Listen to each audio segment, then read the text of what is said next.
pernah tidak kamu bingung sendiri? Dia bilang sayang, tapi yang kamu rasakan justru sakit. Bukan sekali, bukan 2 kali, tapi berkali-kali dengan pola yang sama. Setiap kali kamu protes, selalu ada alasan, selalu ada pembenaran. Dan entah kenapa, kamu yang akhirnya disuruh mengerti. Sampai di satu titik, kamu mulai bertanya pada diri sendiri, ini aku yang terlalu sensitif atau memang dia yang tidak peduli? Video ini bukan untuk menyalahkan kamu, dan juga bukan untuk mengajarkan kebencian. Video ini dibuat supaya kamu bisa melihat dengan jujur, kenapa ada orang yang mengaku sayang, tapi tetap melukaimu tanpa berhenti. Dengarkan pelan-pelan, karena bisa jadi yang selama ini kamu sebut cinta, hanyalah kebiasaan bertahan. Mari kita mulai. Poin pertama adalah ini. Dia sayang selama kamu nurut. Selama kamu diam, selama kamu mengalah, selama kamu tidak banyak bertanya, semuanya terasa baik-baik saja. Dia perhatian, dia manis, dia terlihat peduli. Tapi semua itu punya syarat yang tidak pernah dia ucapkan secara langsung. Kamu harus tetap seperti yang dia mau. Begitu kamu keluar dari peran itu, sikapnya berubah. Awalnya perubahan itu halus, nada bicara jadi dingin, respons jadi singkat. Perhatian mulai ditarik. Bukan karena kamu jahat, bukan karena kamu berlebihan, tapi karena kamu berhenti jadi orang yang mudah diatur. Saat kamu mulai bilang tidak nyaman, mulai menyampaikan perasaan, atau mulai mempertanyakan sikapnya, disitulah sayang yang tadi terasa hangat berubah jadi tekanan. Contoh paling sederhana, selama kamu selalu mengerti, dia tenang. Selama kamu bilang tidak apa-apa, dia santai. Tapi begitu kamu berkata capek, kecewa, atau sakit hati, kamu dianggap ribet, kamu dibilang drama, kamu dibilang berubah. Padahal yang berubah bukan kamu, tapi posisimu. Kamu bukan lagi orang yang nurut. Orang seperti ini tidak mencintai dirimu secara utuh. Dia mencintai versi kamu yang memudahkan hidupnya, versi kamu yang tidak banyak menuntut, versi kamu yang selalu bisa menyesuaikan diri. Dan selama kamu berada di versi itu, hubungan terasa aman. Aman untuk dia, bukan untuk kamu. Masalahnya, manusia tidak mungkin selamanya nurut. Kamu akan lelah, kamu akan punya batas, kamu akan punya kebutuhan. Dan ketika itu muncul, reaksi dia bukan berusaha memahami, tapi mengembalikan kamu ke posisi semula. Bukan dengan kekerasan yang jelas, tapi dengan rasa bersalah, dengan diam, dengan sikap dingin, dengan kalimat seperti, kamu kok sekarang jadi begini? Atau, dulu kamu gak kayak gini. Kalimat-kalimat itu pelan-pelan membentuk satu pesan. Supaya hubungan ini tetap jalan, kamu harus kembali jadi versi lama, versi yang lebih kecil, versi yang lebih pendiam, versi yang lebih mudah mengalah. Dan tanpa sadar, kamu mulai memotong dirimu sendiri, sedikit demi sedikit. Inilah yang membuat banyak orang bingung, karena di satu sisi dia tidak selalu jahat, dia bisa sangat baik, tapi kebaikan itu muncul hanya saat kamu patuh. Begitu kamu berdiri sejajar, kebaikan itu menghilang. Itu bukan cinta yang dewasa, itu relasi kuasa. Cinta yang sehat tetap ada meskipun kamu berbeda pendapat, tetap ada meskipun kamu punya batas, tetap ada meskipun kamu berkata tidak. Kalau rasa sayang seseorang langsung berubah jadi dingin saat kamu tidak nurut, itu bukan kehilangan cinta, itu kehilangan kontrol. Dan ini bagian yang paling penting. Jika kamu harus mengecilkan diri agar dicintai, maka yang dicintai bukan kamu. Yang dicintai adalah ketaatanmu. Hubungan seperti ini membuatmu terus bertanya, harus jadi versi siapa supaya tetap diterima? Dan saat cinta membuatmu kehilangan kebebasan untuk jadi diri sendiri, itu bukan cinta yang menyelamatkan, itu cinta yang mengikat. Poin kedua adalah, dia tahu kamu sakit, tapi dia nggak ngerasa bersalah. Ini bukan soal dia nggak ngerti, ini bukan soal salah paham. Dia paham, dia lihat perubahan sikapmu, dia dengar suara kamu yang melemah, dia tahu kamu kepikiran. Tapi anehnya, semua itu nggak bikin dia berhenti. Awalnya kamu masih ragu menilai. Kamu mikir mungkin dia nggak sadar, mungkin dia nggak sengaja. Makanya kamu jelasin pelan-pelan. Kamu bilang apa yang kamu rasakan. Kamu ceritakan kenapa sikapnya bikin kamu sakit. Kamu berharap setelah tahu, dia bakal jaga diri. Tapi yang terjadi justru sebaliknya. Hal yang sama terulang lagi, dengan bentuk yang hampir sama, di titik yang hampir sama. Di situ sebenarnya jawabannya sudah kelihatan. Orang yang benar-benar peduli biasanya berhenti di luka pertama. Bahkan kadang sebelum kamu jelasin panjang, dia sudah ngerasa nggak enak. Tapi orang seperti ini berbeda. Dia bisa melihat kamu sedih, bisa tahu kamu terluka, lalu tetap melanjutkan perilaku yang sama tanpa beban berarti. Perhatikan reaksinya. Saat kamu bilang sakit, dia tidak bertanya bagaimana caranya supaya tidak mengulang. Yang dia lakukan justru membela diri. Dia menjelaskan niatnya. Dia menceritakan capeknya dia. Dia menyebut kamu terlalu sensitif. Intinya satu, rasa sakitmu tidak menjadi pusat perhatian. Yang penting adalah dia tidak merasa bersalah. Contoh paling sering terjadi adalah ini. Kamu diam beberapa hari karena lelah. Dia sadar kamu berubah. Tapi bukannya mendekat dan bertanya, dia membiarkan.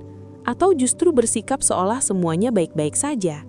Dan ketika kamu akhirnya bicara, dia berkata, "Aku pikir kamu sudah biasa." Kalimat itu terdengar ringan, tapi isinya dingin. Artinya jelas, rasa sakitmu sudah dinormalisasi. Di titik ini, banyak orang mulai menyalahkan diri sendiri. Mungkin aku terlalu lemah, mungkin aku harus lebih kuat. Padahal masalahnya bukan di kamu. Masalahnya ada pada orang yang bisa melihat luka, tapi tidak terganggu olehnya. Empati semacam ini bukan empati emosional, ini empati kognitif. Dia tahu kamu sakit, tapi tidak ikut merasakan. Karena tidak merasa bersalah, dia juga tidak merasa perlu berubah. Dia tidak melihat urgensi. Dia tidak merasa ada yang salah selama hubungan masih berjalan dan kamu masih bertahan. Dan setiap kali kamu memaafkan, setiap kali kamu menjelaskan lagi, tanpa sadar kamu sedang mengajarkan satu hal, bahwa rasa sakitmu bisa dinegosiasikan. Inilah yang membuat hubungan seperti ini sangat melelahkan. Kamu bukan hanya menghadapi lukanya, tapi juga harus meyakinkan orang lain bahwa lukamu itu nyata. Kamu harus menjelaskan berulang-ulang kenapa kamu pantas diperlakukan dengan lebih baik. Dan ketika seseorang membutuhkan penjelasan panjang untuk berhenti menyakitimu, itu tanda bahwa rasa bersalah tidak pernah benar-benar ada. Ingat ini baik-baik.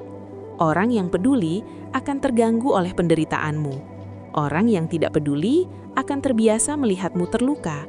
Dan saat seseorang sudah terbiasa melihatmu sakit tanpa merasa bersalah, yang sedang kamu hadapi bukan kehilafan, itu ketidakpedulian yang sadar.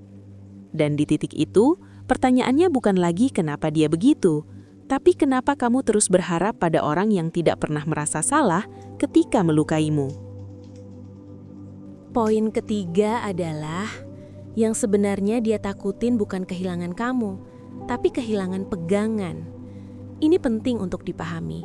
Karena disinilah banyak orang salah menafsirkan reaksi pasangan mereka. Saat kamu bilang capek dan ingin pergi, dia panik. Saat kamu mulai menarik diri, dia berubah manis. Saat kamu terlihat serius ingin berhenti, dia berjanji macam-macam. Semua itu sering dianggap bukti cinta, padahal belum tentu. Coba perhatikan lebih jujur. Kepanikannya muncul bukan saat kamu sakit, bukan saat kamu menangis, bukan saat kamu terluka sendirian. Kepanikannya muncul saat posisinya terancam, saat kamu tidak lagi mudah dihubungi, saat kamu tidak lagi tersedia, saat dia merasa kehilangan kendali atas kamu. Orang yang benar-benar takut kehilangan kamu akan peduli jauh sebelum itu. Dia akan terganggu saat melihat kamu berubah. Dia akan bertanya saat kamu mulai diam. Dia akan berusaha memperbaiki sebelum semuanya retak. Tapi orang yang takut kehilangan pegangan hanya bereaksi saat kamu hampir lepas dari genggaman. Pegangan di sini bukan sekedar kehadiran fisik. Pegangan adalah rasa aman yang dia dapatkan darimu, perhatian yang selalu ada, kesabaranmu yang panjang, kemampuanmu untuk mengerti tanpa batas. Selama semua itu masih dia pegang, hubungan terasa aman baginya. Perasaanmu bisa menunggu, lukamu bisa diabaikan. Makanya, ada pola yang sering terjadi. Saat kamu lelah dan mulai menjauh, dia mendekat. Saat kamu sudah luluh dan kembali berharap, dia kembali seperti semula. Ini bukan kebetulan, ini irama.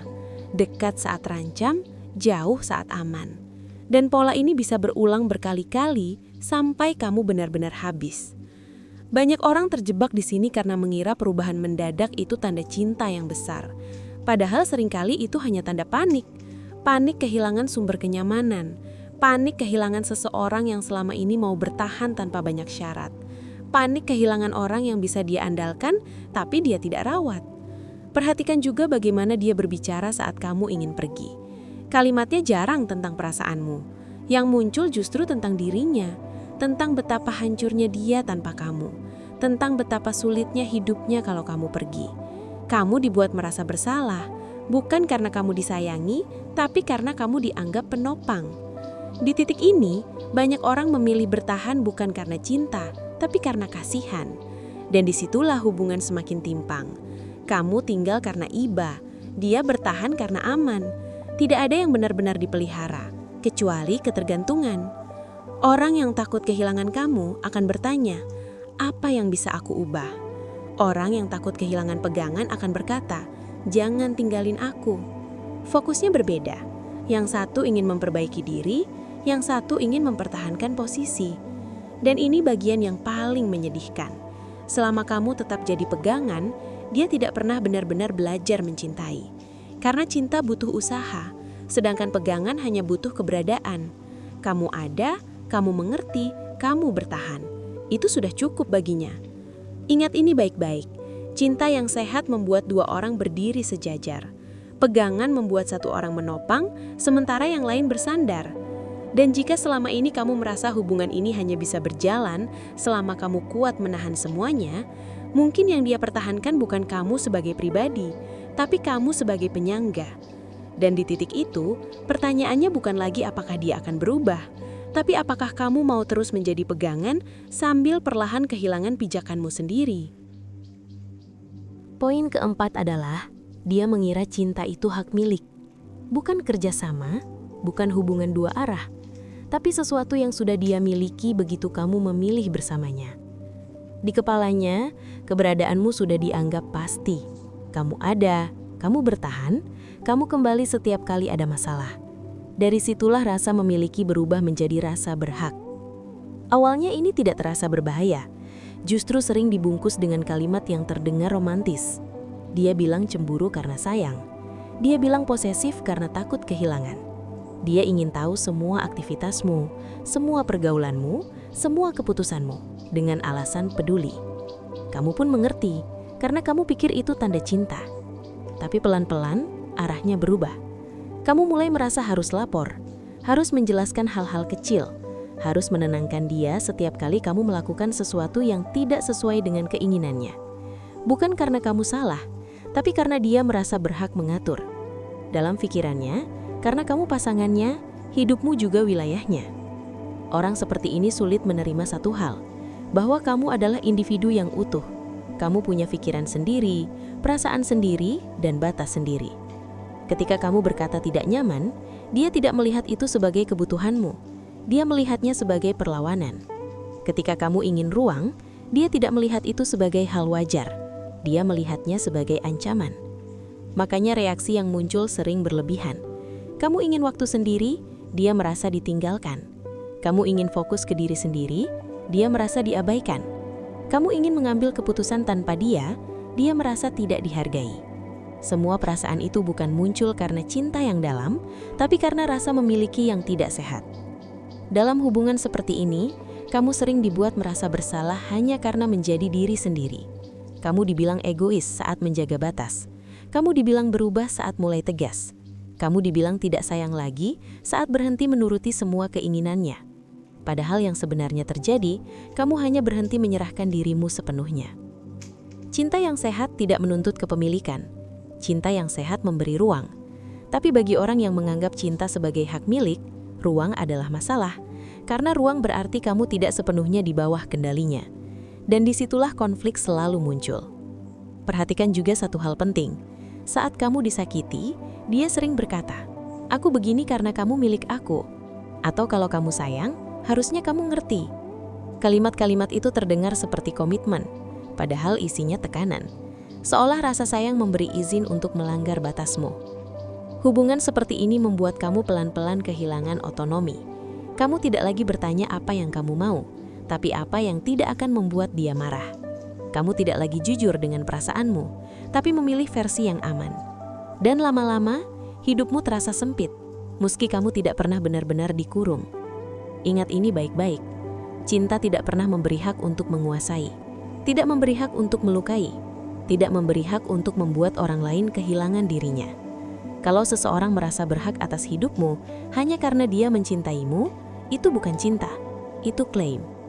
Dan ketika cinta berubah menjadi klaim, yang dipertahankan bukan hubungan yang sehat, tapi kekuasaan. Di titik itu, kamu tidak sedang dicintai sebagai manusia, tapi dimiliki sebagai objek. Dan hubungan yang membuatmu merasa seperti milik seseorang, bukan pilihan yang setara, pada akhirnya akan selalu meminta lebih banyak, sampai kamu tidak punya apa-apa lagi untuk diberikan. Poin kelima adalah, dia selalu punya alasan. Setiap kali kamu terluka, setiap kali kamu kecewa, setiap kali kamu mengeluh capek, selalu ada penjelasan yang terdengar masuk akal.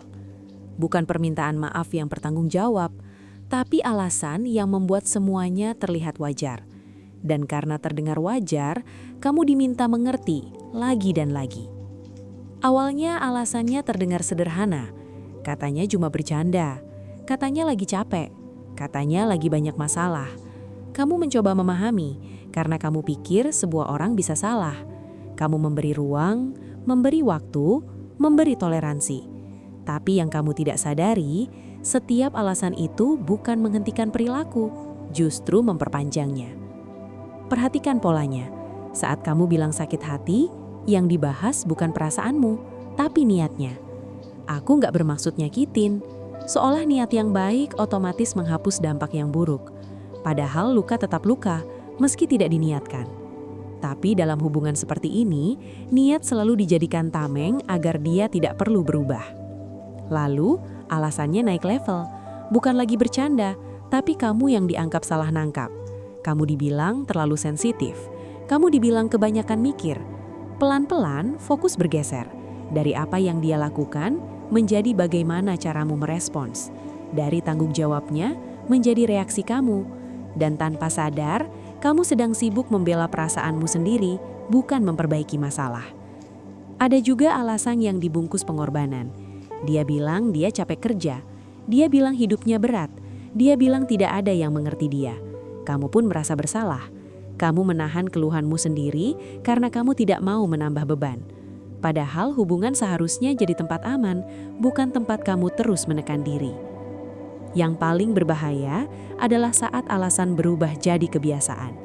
Kamu sudah bisa menebak apa yang akan dia katakan bahkan sebelum kamu bicara. Dan karena kamu sudah tahu jawabannya, kamu memilih diam. Bukan karena masalahnya selesai, tapi karena kamu tahu tidak akan ada tanggung jawab di sana. Dalam hubungan yang sehat, alasan hanya muncul sekali, lalu diikuti perubahan. Dalam hubungan yang tidak sehat, alasan muncul terus, sementara perilaku tetap sama. Alasan dipakai untuk menunda, bukan memperbaiki, untuk meredam konflik, bukan menyelesaikan. Pelan-pelan, kamu mulai meragukan perasaanmu sendiri. Kamu bertanya, apakah aku berlebihan? Apakah aku terlalu menuntut? Apakah aku kurang sabar? Padahal yang sebenarnya terjadi, kamu sedang hidup dengan orang yang selalu punya jalan keluar dari tanggung jawab. Ingat ini baik-baik, orang yang benar-benar peduli akan berhenti menyakiti meski tanpa alasan. Orang yang selalu punya alasan akan terus menyakiti sambil merasa benar.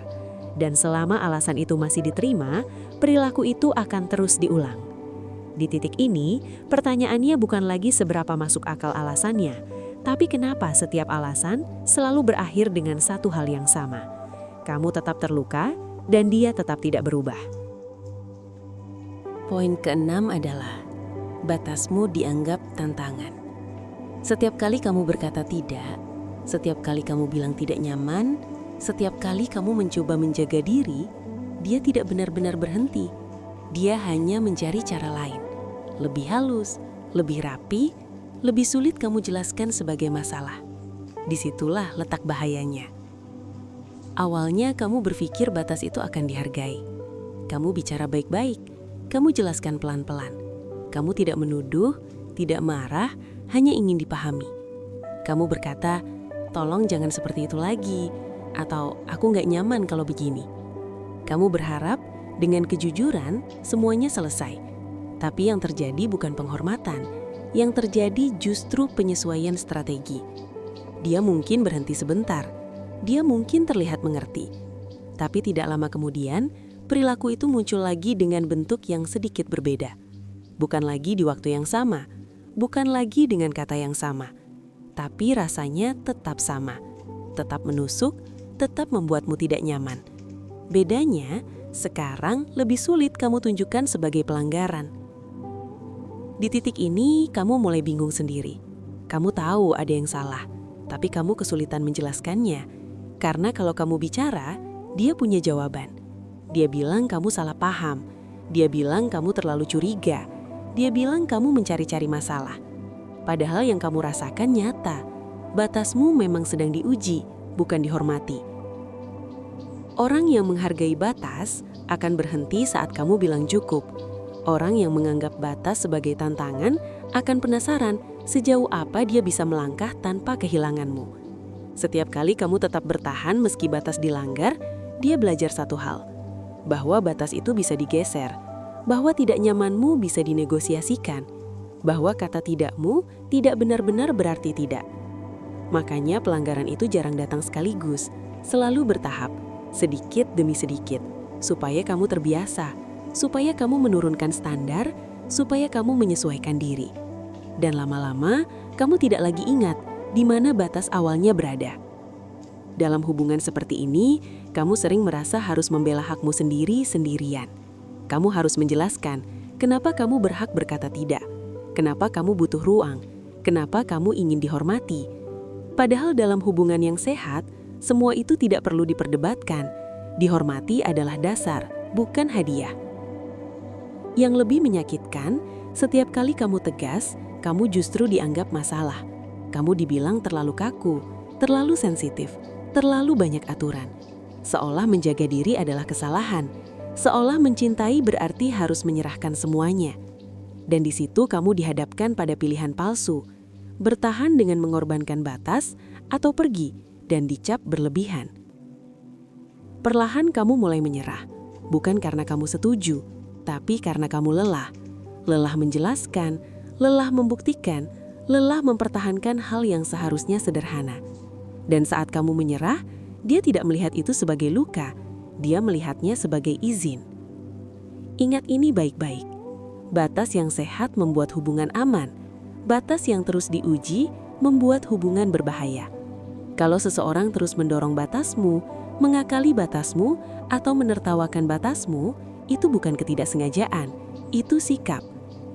Dan di titik ini, kamu perlu jujur pada diri sendiri. Jika kamu harus terus berjuang hanya untuk dihormati, maka masalahnya bukan di cara kamu menyampaikan batas. Masalahnya ada pada orang yang tidak pernah berniat menghormatinya.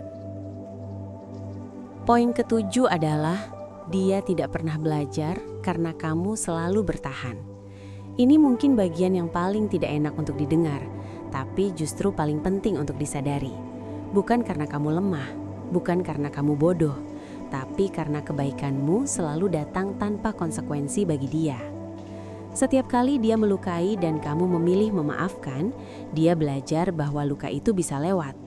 Setiap kali dia mengulang kesalahan dan kamu tetap tinggal, dia belajar bahwa perilaku itu masih aman. Setiap kali kamu menangis, menjelaskan, berharap, lalu tetap bertahan, tanpa sadar kamu mengirim pesan yang sangat jelas, bahwa apapun yang dia lakukan, kamu tidak akan benar-benar pergi. Awalnya kamu bertahan karena cinta. Kamu percaya orang bisa berubah. Kamu yakin kalau kamu cukup sabar, cukup pengertian, cukup kuat, semuanya akan membaik. Kamu menunggu versi terbaik dari dia muncul. Padahal yang sering terjadi, yang muncul justru versi yang paling nyaman menyakitimu. Karena dia tahu kamu akan tetap ada. Orang belajar dari kehilangan, bukan dari janji.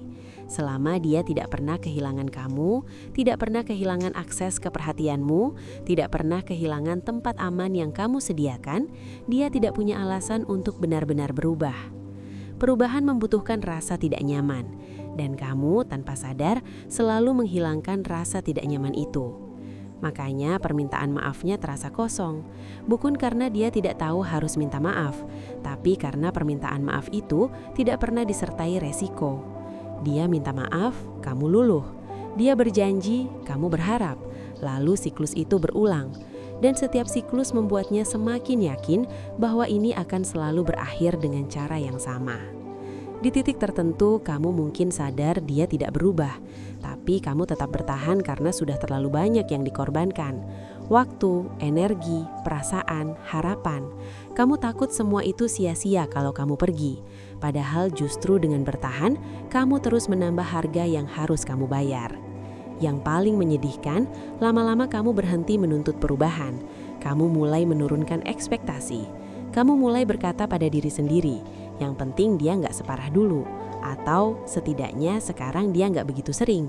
Padahal hubungan yang sehat bukan soal mengurangi luka, tapi soal tidak melukai. Perhatikan satu hal yang sangat jujur. Jika seseorang benar-benar ingin berubah, dia akan berubah meski kamu tidak mengancam pergi. Dia akan berubah karena dia peduli pada dampak perbuatannya. Tapi jika perubahan hanya muncul saat kamu hampir pergi, lalu hilang saat kamu kembali, itu bukan perubahan, itu penyesuaian sementara. Bertahan terlalu lama juga mengajarkan satu hal pada dirimu sendiri, bahwa batasmu bisa ditawar, bahwa rasa sakitmu bisa ditunda, bahwa kebutuhanmu bisa dikalahkan demi hubungan. Dan lama-lama, kamu bukan hanya mengajari dia untuk tidak berubah, tapi juga mengajari dirimu sendiri untuk menerima hal yang seharusnya tidak kamu terima. Ingat ini baik-baik, kesabaran tanpa batas bukanlah kebajikan dalam hubungan yang salah. Itu bahan bakar, dan selama bahan bakar itu terus ada, api yang sama akan terus menyala. Bukan karena dia jahat setiap saat, tapi karena sistemnya memang tidak pernah diubah. Di titik ini, berhenti bukan berarti kamu gagal. Berhenti bisa jadi satu-satunya cara agar pelajaran benar-benar terjadi. Bukan untuk menghukum dia, tapi untuk menyelamatkan dirimu. Karena jika satu-satunya alasan seseorang berubah adalah takut kehilangan kamu, maka kamu harus siap untuk benar-benar pergi, bukan hanya mengancam. Dan jika kamu memilih tetap bertahan, setidaknya bertahanlah dengan kesadaran penuh bahwa perubahan tidak akan datang hanya karena waktu, hanya karena sabar, atau hanya karena cinta. Perubahan datang karena konsekuensi. Tanpa itu, yang berubah hanyalah kamu, menjadi semakin terbiasa dengan rasa sakit yang seharusnya tidak perlu kamu tanggung. Kalau setelah menonton ini kamu merasa capek, diam, atau tiba-tiba banyak hal terasa nyambung di kepala, itu bukan kebetulan. Itu tanda kamu sebenarnya sudah lama sadar, tapi baru sekarang berani mengaku. Orang yang benar-benar sayang tidak perlu melukai berkali-kali untuk membuktikan apapun. Cinta seharusnya membuatmu merasa aman, bukan takut bicara, bukan ragu menyampaikan perasaan, dan bukan merasa harus terus menahan diri supaya hubungan tetap jalan. Jika kamu bertahan di hubungan yang perlahan menghilangkan dirimu sendiri, itu bukan kesetiaan. Itu pengorbanan yang tidak pernah diminta. Jaga dirimu, karena kadang pergi bukan berarti kalah. Pergi adalah berhenti menyakiti diri sendiri.